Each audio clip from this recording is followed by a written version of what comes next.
Ladies and gentlemen, it's the Big Jiu-Jitsu Show, a member of the Pod Bros Podcast Network. Don't forget to go to podbros.com, where you can find all sorts of podcasts you might be interested in. You know, stuff that might attract you if you're into nerdy stuff or hunting or whatever it is. There's even, I think, like a conspiracy theory podcast on there. But whatever, just go there, check out some of the other podcasts. And don't forget to go to bigjujitsu.com, where you can find our store and all other of our past episodes and the Amazon banner at the top, so you can help us, eat or keep our electricity on, or keep the podcast running for whatever you want to do. I'm Rob the Lord Humongous, and today I'm joined by a guest. Mr. Michael Jen is on our show today. So, sir, thanks for coming on the show today. I appreciate it. Thanks for having me. So, Michael, before we get started, how about you give our listeners here just some background about yourself, how you got started in martial arts, and where you currently are. All right. I started Brazilian Jiu-Jitsu back in the summer of 1991, so it was quite a while ago. This was before the first UFC.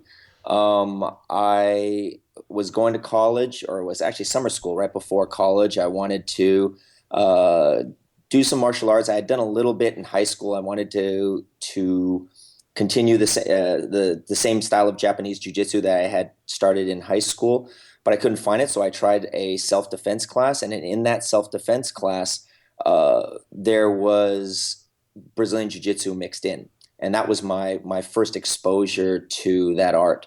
The self-defense class mixed a lot of different arts together, but I really took to Brazilian Jiu-Jitsu, and it didn't take me too long to realize that the Japanese-style Jiu-Jitsu that I had learned didn't really work as well when it came down to real resistance. And I just stuck to Brazilian Jiu-Jitsu, loved it. Back then there wasn't many instructional videos or anything like that we have nowadays. And we just had Gracie Jiu-Jitsu in Action 1. That's what I thought Brazilian Jiu-Jitsu was about. I had never heard of sport competitions. And I was mainly in it for self-defense. And over time, as I progressed in jiu-jitsu, I kind of, as I just got older, I just got a little wiser and felt that, it's not good to try to, obviously you got to protect yourself if you have to, but most of the jiu-jitsu people that I knew at that time who were getting in fights tended to be, like I said, it was those challenge match days, so it was, jiu-jitsu was very aggressive, and it was like you were looking for it. And I'm like, as I got older, I just felt that my attitude was different, and I just got more into the sport and the art of it. And I eventually got my black belt under Joe Moreira in 2001. And I moved up to the Bay Area. I was in San Diego, but by the way, and I moved up to the Bay Area. Eventually opened up my own school when I was a brown belt, and did that for several years. But I got kind of tired of teaching the public. Got really burnt out. And I kind of made a decision for myself that before my love of the art kind of diminished, I really wanted to make a change. So for a long time, I just basically I closed up shop of my school, taught a small group of dedicated students in my garage, and just, like I said, just shied away from the public there. And from there, like I said, I don't know, but maybe at least 10 years or something like that, I was just kind of hiding out there. And one of my students eventually kind of said to me, "Man, I think the stuff that you're teaching is really great. I think that you should share this with the public again." And he kind of threw out the idea, "What about opening up a school?" And he said, "What if you could teach, but you don't have to pay attention to the business side of it, and you can just do what you enjoy?" I said, I'm all down for that. And that resulted in me now teaching at Smash Gyms in Sunnyvale, California. And that's kind of where I am now. I was going to say, it doesn't sound like a bad trade-off. You don't have to worry about the business end, and all you got to do is teach jiu-jitsu. It sounds like a good deal to me, honestly. Yeah, definitely. The business side is definitely hard. That was the reason why I kind of hid from the public and just closed up shop, just because I was just tired of it. I felt that I was a businessman, a salesman, first, a teacher second, and my own love of jujitsu was taking a back seat. And I just felt that something had to change in my life. I just love jujitsu so much that I just didn't want something I love turn into something I hate. And even if it meant that I made less money, that's okay. It was just, I just wanted to enjoy what I did. So yeah, but then, things changed, and I was given this opportunity, and I'm very, very grateful of it. And as a result, this one gym that we first started has turned into two gyms. We have another one down in San Jose, and we have another one in the works for a third. So it's actually worked out really well. And with the three gyms, with a third gym on the way, I don't have to deal with the business side. So it's a very little stress on my part. No, that's really awesome because I know even like, I taught at a Taekwondo school, and like the hardest part was balancing the trying to make sure everybody was learning what they're supposed to, and Mm-hmm. then bringing people in, making sure everything's, running smoothly with them, because it is kind of hard to, I guess, keep everybody happy all the time. Yeah, One of yeah. the toughest parts of it. Yeah, the business side is definitely tough, especially here in California. So. I believe it. So, what made you write a book? And why don't you tell us a little bit about that? So how this came about, it wasn't actually intentional.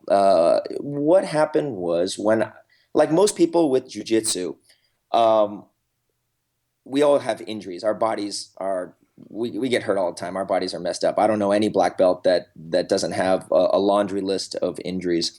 When I was 19, I was a blue belt. I already had a bulging disc in my low back, and Oh, damn. yeah, I'm just starting off.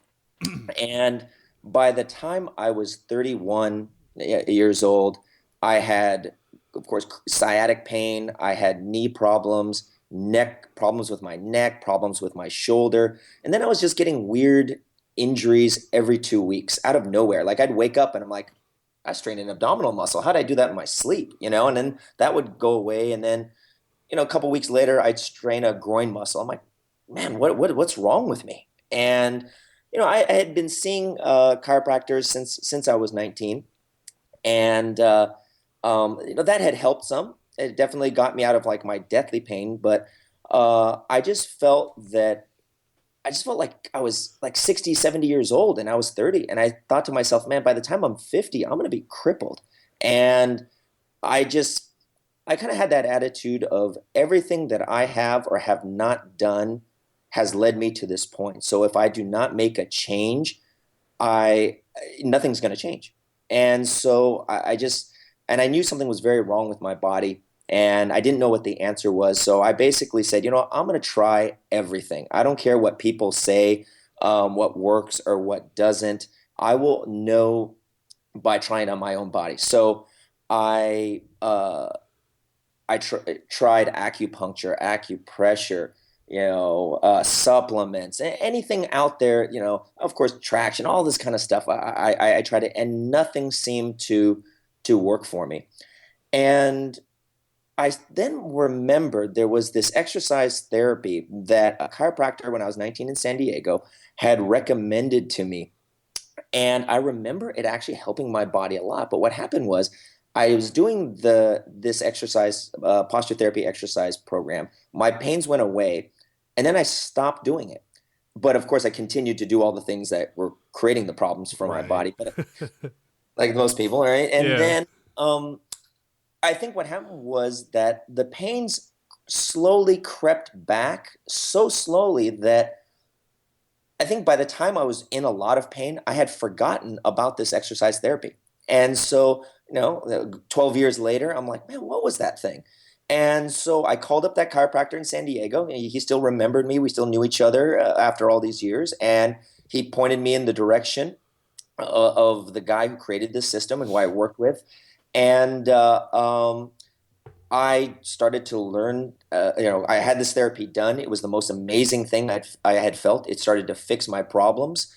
And I was referring a lot of friends and students. I was just recommending it to people. And my wife kind of said to me, hey, you're recommending this therapy to people so much. Why don't you just learn to do it yourself? And I'm the type of person that if I want to do something, I want to do it very, very well. I can't half-ass things. So Right. I'm like, yeah, I'll think about it, And I think maybe about 6 months passed, and then I decided, okay, I'm going for it. I'm going to learn how to do this. And so I went through all the training, and like I said, it fixed every chronic pain that I had. It was amazing, and I began to understand what was not only how to fix my body, but what was the cause of the problems, and it just completely changed my life and my way of thinking. And then as I, progressed in understanding the system, I started to just notice I could take these principles that I had learned in this therapy, and I'm like, if I basically can rebalance the body and basically correct my posture, and that starts uh, fixing my problems, what would happen if the opposite happened? What if I took these principles and reversed everything? And then I thought, and I started examining jujitsu techniques, and I'm like, wait a second. Everything in jujitsu that we do, submissions, sweeps, takedowns, it's all about misaligning a person's posture. And something clicked, and I began to see jujitsu and martial arts and grappling in a completely different light. It was, I began to understand these techniques and everything that I saw through principles of physics, biomechanics, and postural alignment. I began to figure out moves so much faster because I knew the core of how it worked. And then I started incorporating this into my teaching, and it was a thing in which it changed my game so much and my understanding of jujitsu that that I'm like, man, I think I really got to share this information with other people.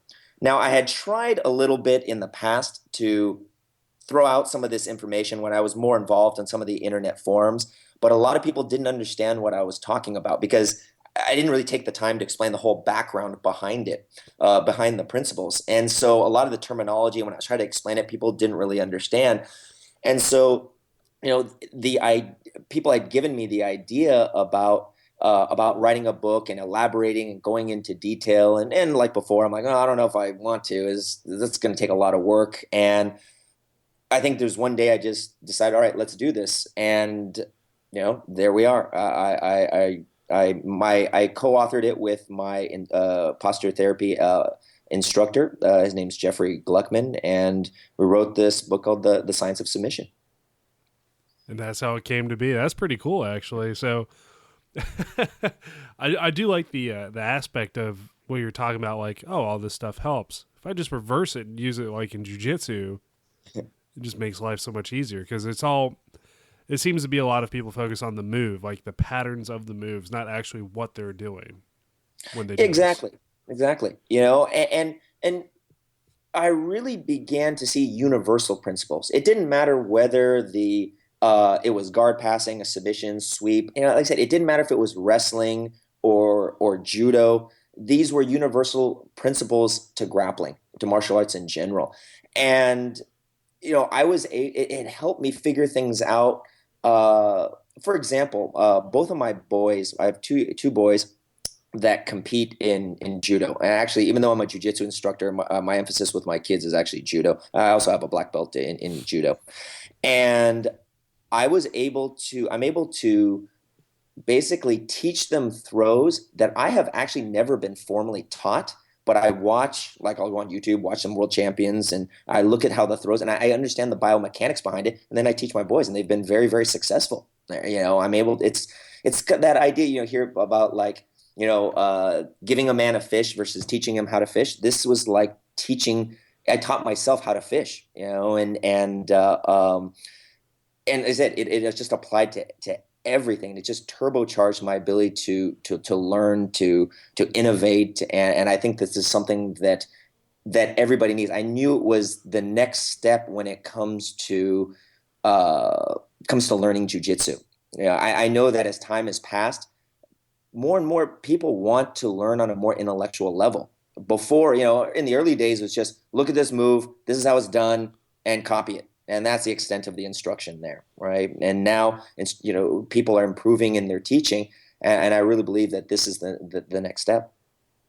yeah, just involving more than just like you said. The way I came up with armbar was, stay low, turn on the arm, do the armbar. And in my white Exactly. belt mind, I'm like, oh shit, well that's the only way you can do an armbar Hmm. until you see somebody else doing something completely different.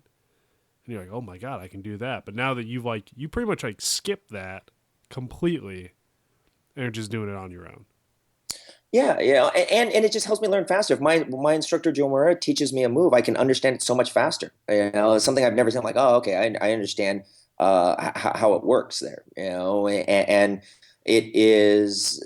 I said, I think it's an invaluable tool. Now, I mean, obviously, the individual needs to have the desire to look at jujitsu more intellectually. And like I said, that's for some people, and some people aren't that interested. But definitely, I think as an instructor, it's extremely beneficial. It's also beneficial to understand this because it actually can.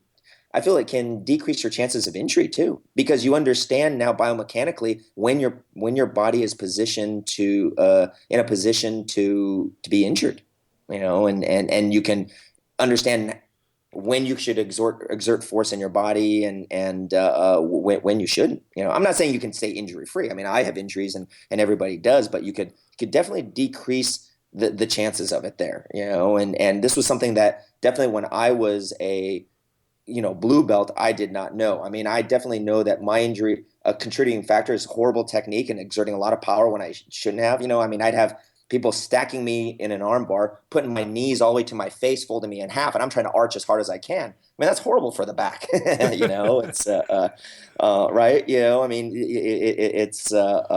I mean, it seems like common sense now, but definitely you can if you have the knowledge, you can sense when your body's in a more vulnerable position and decrease your chances of getting injured. Yeah, and I mean that's something like I know that there's not supposed to be a lot of ego in jujitsu, and but there's still a lot of pride. I feel Oh, like, of and then course. a lot of people are gonna be like, oh, like yeah, my knee it hurts real bad, but I'll still roll. I'll roll light, and then it turns into the Abu Dhabi finals, and you're Definitely. like, We've all shit, seen I that. really shouldn't have done that. Like I'm guilty of it as well, and I tell my guys, I'm like, hey, you know what? If you're hurt, it's okay to take a night off. Let it, relax. Go, watch video or whatever.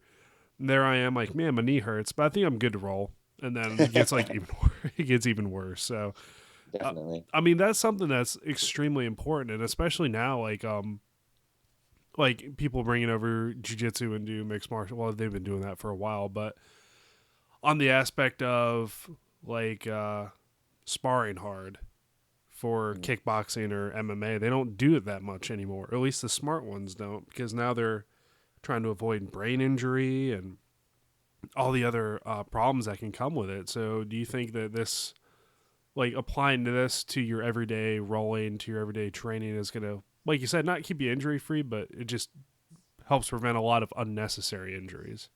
Definitely. I mean, let me give you an example. I noticed that there have been many times in which students have gotten rib injuries, okay, when their bodies are in a counter-rotated position. And what I mean by counter-rotation, and in the book I elaborate on this, which is basically your hips and your shoulders are turning in are facing opposite different directions. This doesn't mean you're completely twisted, but they're not facing the same direction. And you add flexion, mean like compression into it. There, a lot of rib injuries happen like that. There, you know, and so if you can sense that your body is twisted and you're being folded, right? It's not the right time to start arching your back really hard and trying to straighten out here. It's trying to what you should do is actually adjust your body so your shoulders and hips actually are facing the same direction, right? So by taking that twist, you're going to decrease your chance of something happening. But I've seen once again like a lot of rib and back injuries happen because you are in this counter rotated position and you're being compressed at the same time. Yeah, I can see that happening. And it seems to be ribs seem to be, like you said, one of the most common injuries. It's every other guy that I've either trained with, taught, or been taught by. They're like, oh god, my ribs hurt. I mean, we had our black belt Andre got injured at SJJIF Worlds, got his ribs injured just out of nowhere. And it might have been, like you said, just from compression and twisting. Like, you probably understand way better than I do. I'm not. Yeah. I mean, back problems too, right? I mean, what jujitsu person doesn't have back problems? I mean, analogy I give in the book, I I want you to imagine you're going to do a squat with a barbell with heavy weights. Okay, you have good form, you squat, it's all good. Now what I'm going to do is I want you to take your upper body and twist it in one direction. Okay, it doesn't matter left or right. So let's say your hips and legs are facing forward. Right. Your upper body's twisted. Now go down and squat. Ooh. How's that going to feel? Well, one, your strength is going to be less, right? You're going to mess up your back probably here, right? Yeah. Now let's take one shoulder and put it higher than the other. Now let's kink your head to the side. Now let's add a little twist in your hip in the other direction. Now take that weight, and you see how the heavier the weight, the more it's going to mess your body up. And it could be your mat and back, it could be your knee, it could be your neck. Something's going to blow out here, right? So, right, if you think about lifting that weight, if you have good form, everything's aligned, you are structurally much stronger and you're decreasing your chances of injury. The more deviations in your posture, the greater the chance of injury, the weaker your body becomes.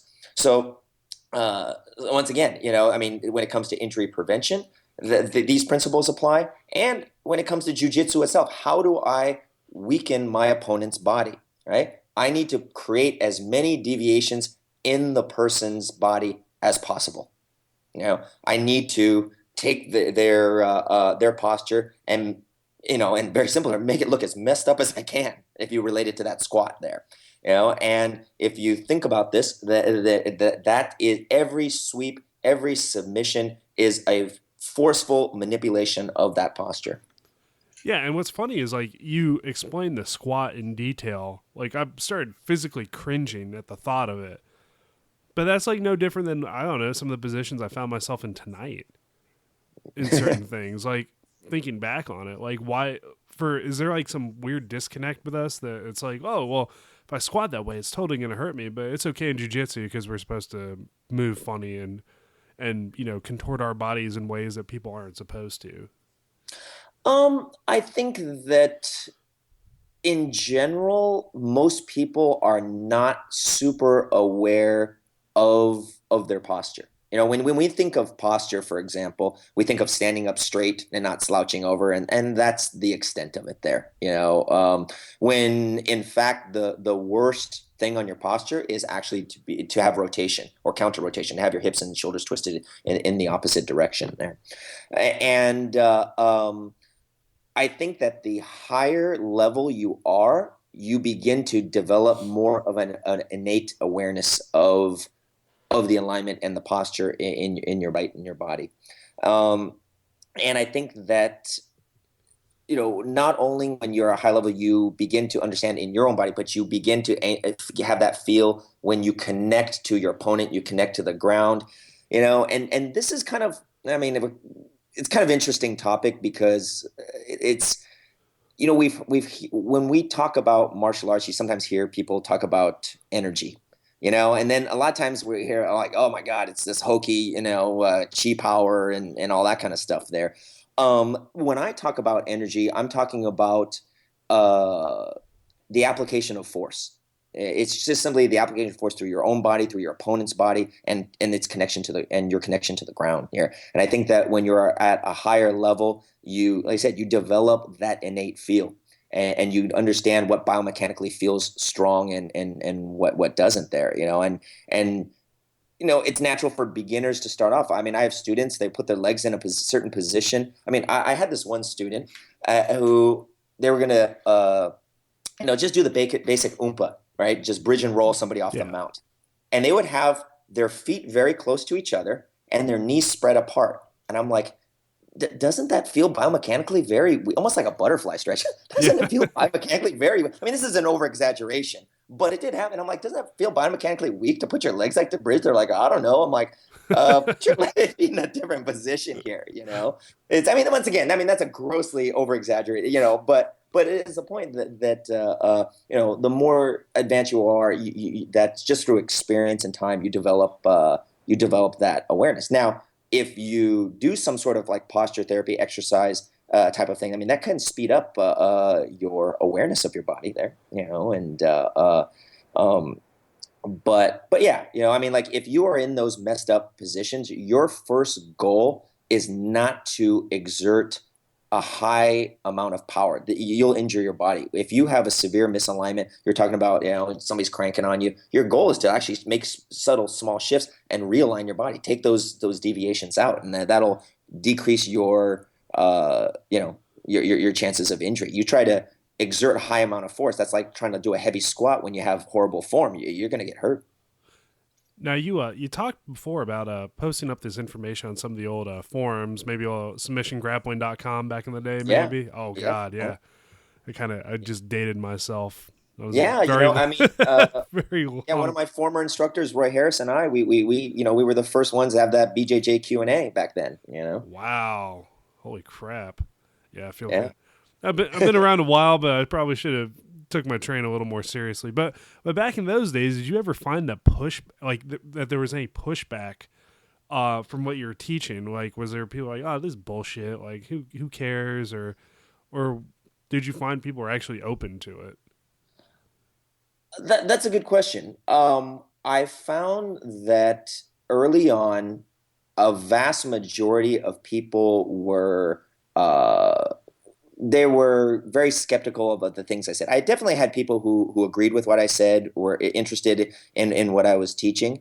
I think especially back then, I mean, remember, I started Jiu-Jitsu back in 1991, so this was a long time. I think back then the internet was just appearing. We didn't even have any YouTube and then these forums later on appeared about when I was like a purple belt there. And I think that definitely there was resistance because I wasn't Brazilian. My last name wasn't Gracie. I wasn't a world champion. And, it was kind of, I think that my message was overshadowed by the lack of impressive credentials there, and so, but there were many people who were very interested in what I was saying and agreed. And so there was a lot, there's a lot of things that I was talking about back then that, yeah, definitely there was resistance. I mean, I remember very early on, there was this big push for the newest moves from Brazil. That's what everybody was selling, the newest moves from Brazil. And I was like, I don't think innovation is limited by geography here. I mean, like there were Brazilian black belts that had moved to the United States and they were still innovating, and so like why is everybody so caught up in that kind of stuff there? And I was really emphasizing, I think there should be a greater emphasis on the fundamentals versus all the newest flashy moves.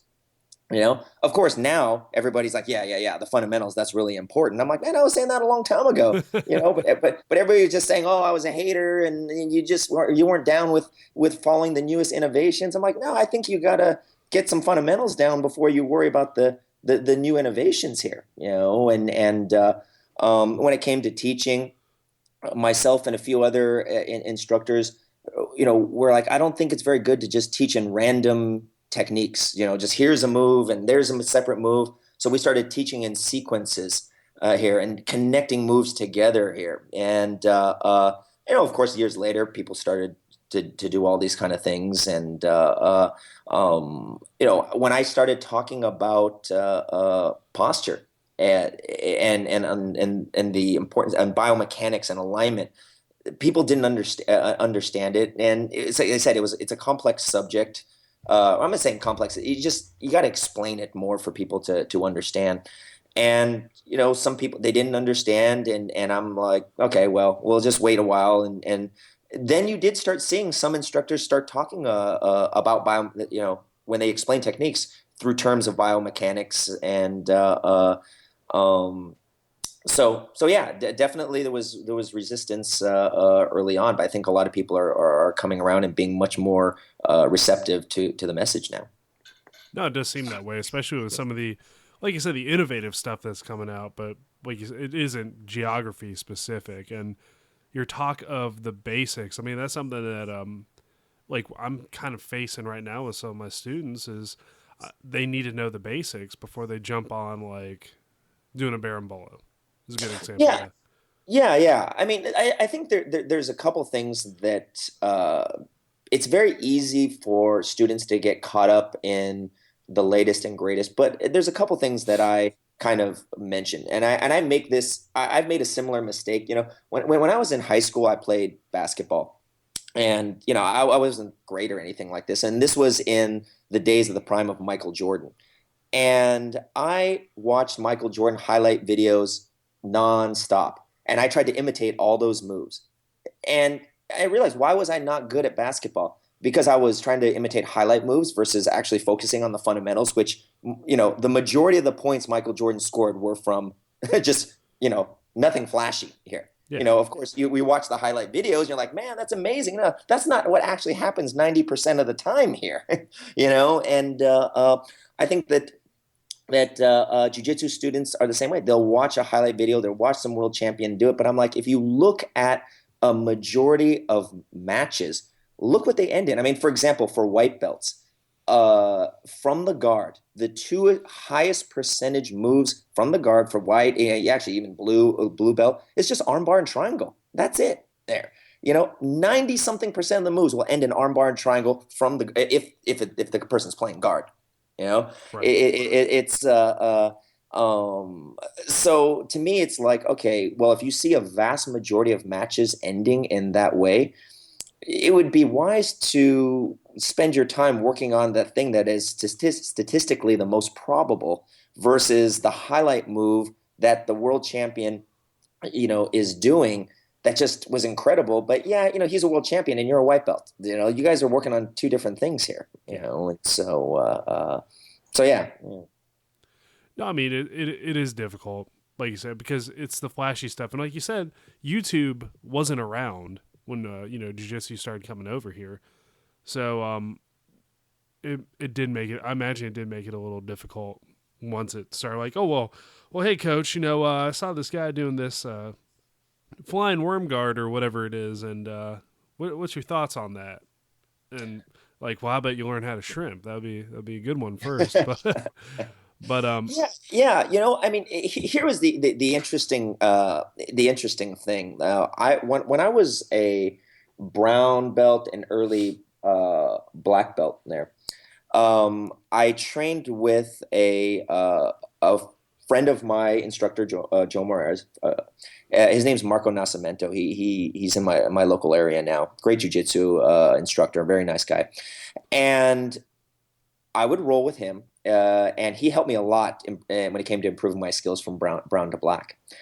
And what I had noticed was this: when he was training with white and blue belts, he would pass their guard, and he would cartwheel, he would do every sort of flashy move there was. It was beautiful, and it was really impressive. Then at that time he was new to the United States, and I was one of the highest ranking people that was training with him at that time. Now he's got a lot of black belts, but at that time I was probably one of the highest ranking. And at first when he did that stuff, it caught me off guard. And then I started to adapt. And then as I began to adapt, I noticed that the number of techniques he began to use became smaller and smaller. And what worked on me became smaller and smaller and smaller. And then I started to see that he repeated the same things again and again and again. And I noticed, I'm like, huh. So the better the person is, the smaller the number of techniques you actually will begin to use. Yeah, and it makes sense. If a guy is significantly lower level than you can do whatever you want with him Yep. there.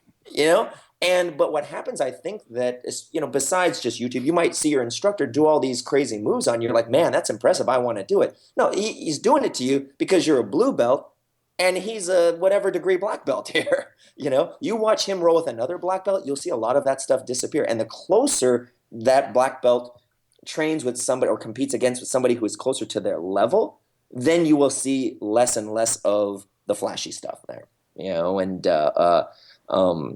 so, but yeah, I mean, like I said, this was a general observation that I had made. I'd noticed this even with my own instructor, Joe Moreira. I would take a private lesson with him, and he would show me like 18 submissions from side control.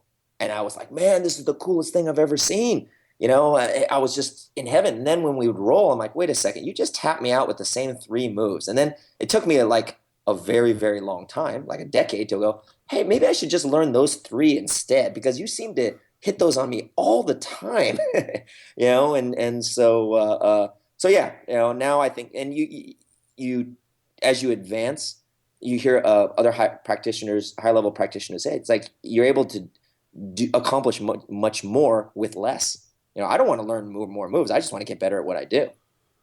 Yeah, I mean, it seems to be like like you said, it's all the simple stuff, all the basic stuff. Like I read somewhere too, the majority of like black belt matches end with like a key lock or Americana, rear naked choke, or like a straight armbar. That's about Yeah, it. exactly. Yeah, exactly. Statistically, there's those high percentage moves. But I think also as instructors, one thing I've had to come to terms with is that, our students, there is their entertainment value. They want to be entertained too, right? Yeah. I mean, there's what if we only did the things with our students that just like, this is what you're going to do to get good and that's it, it might be a little boring. And so it is, I think, sometimes good to just mix in a little flash here and there just to spice up training. I don't think it should be the main emphasis, but definitely I understand that, and I understand the student's mentality, because a lot of times when you are a beginner, it seems like everybody knows so much more than you do.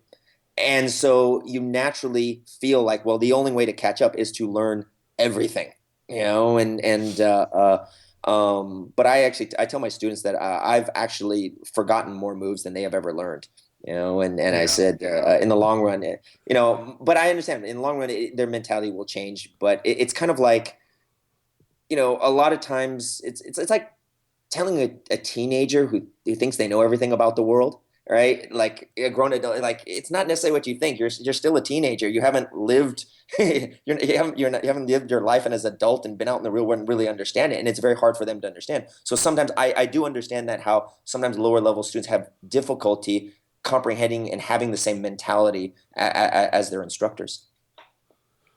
Yeah. Well, oh man, where's it gonna go? It is kind of funny to me because the majority of the times, like, I go to a seminar, like, didn't matter if it was wrestling, jiu-jitsu, even taekwondo stuff. There was always the basics, and then, like you said, the one entertaining move. There's always going to be like one entertaining move to like captivate everybody, I guess, best way to put it. Right. Yeah, and it's always fun to throw that in. But I think that, one of I'm sure everybody's favorite jiu-jitsu practitioner is Marcelo Garcia, but you watch him when he, like, all that footage, it's online, right? Of him rolling with people. He does the same thing all the time. If he takes your back, he's going to rear naked choke you. If he's no-gi, he's going to guillotine you, north-south guillotine. He just does the same thing again and again, and nobody can stop it. I think that's the most impressive thing there. It's just, you cannot stop. If you're going no-gi, he takes your back, you're going to get rear naked choked. That's it here, and you can't stop it. I think that is so impressive there, Yeah, it really is. And like you said, the basics and doing the same stuff over and over again, what makes it work for you, that's what really is what you need to focus on. At least that's what I take from it. Yeah. I mean, it's you can always throw a surprise at somebody and tap them or sweep them, whatever it is that you want or you're accomplishing. But if you roll with that person again, they're going to catch on. And you can't have this game in which your goal is just to constantly surprise them with new things, right? Then it would be never ending. But I think the highest level of skill is when you can say to somebody, all right, I'm going to do this move on you. You ready for it? And they cannot stop it. And that is impressive to me. It's not pop and surprise on you. I mean, I give you an example. I'll tell you the story. When I was a brown belt in judo, I was taking a private lesson from this judo black belt. At that time, he was going to San Jose State University, which is very well known for their judo. And I was doing some, randori, which is stand up rolling. Basically, you go on live takedowns. Right. And I mean, his level of skill was just so far beyond mine. And he says, "All right, just to I guess make it even more fun, he's like, I'm gonna just do one throwing." So he told me what it is. He's like, "Do you want me to do it left side or right side?" I'm like, "Okay, right side." He's like, "All right, that's all I'm gonna do." And I could not stop him. And he did it in 1/3 speed. And this is how embarrassing it was. He would pick me up off the ground and then put me right back down and go, "Oh, I could have done it." I'm like, "Oh man." It's and at 1/3 speed there, it's like I could not. I'm like, that is skill.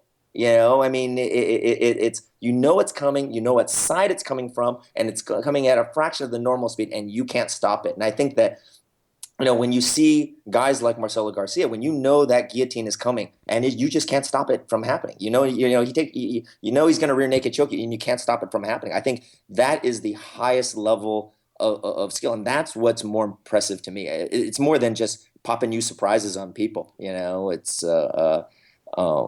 so yeah. Just imposing the will on people. Yeah, definitely. It's demoralizing if somebody God, tells you. Yeah. It's yeah. I mean, it's I remember when I was a blue belt and at the Gracie Academy, and Hoist was teaching at that time. We used to play. He would have fun with us and play this game called Name That Limb. So what we'd do is like, all right, we're gonna take the right shoulder, and we'd roll with him, and he would take our right shoulder. We would hug our arm. Like I would just curl up in a ball trying to hug my own arm, trying to hide it, and then he would take it. We'd like, okay, left knee. We'd hug our own leg, and he'd straighten out and take it. I mean, like that was impressive. You knew it was coming. You just calling out moves, and I'm like, man, that's impressive skill. Not just somebody who's done it so much and just has it down. So yeah, definitely. Awesome. So Michael, I do appreciate you coming on the show today. I really do. Can you please tell us where they can find your book for sale? And where they can find you online, any shout outs you want to give, any sponsors, anybody? My book can be found on its website, scienceofsubmission.com. Right? It's an ebook.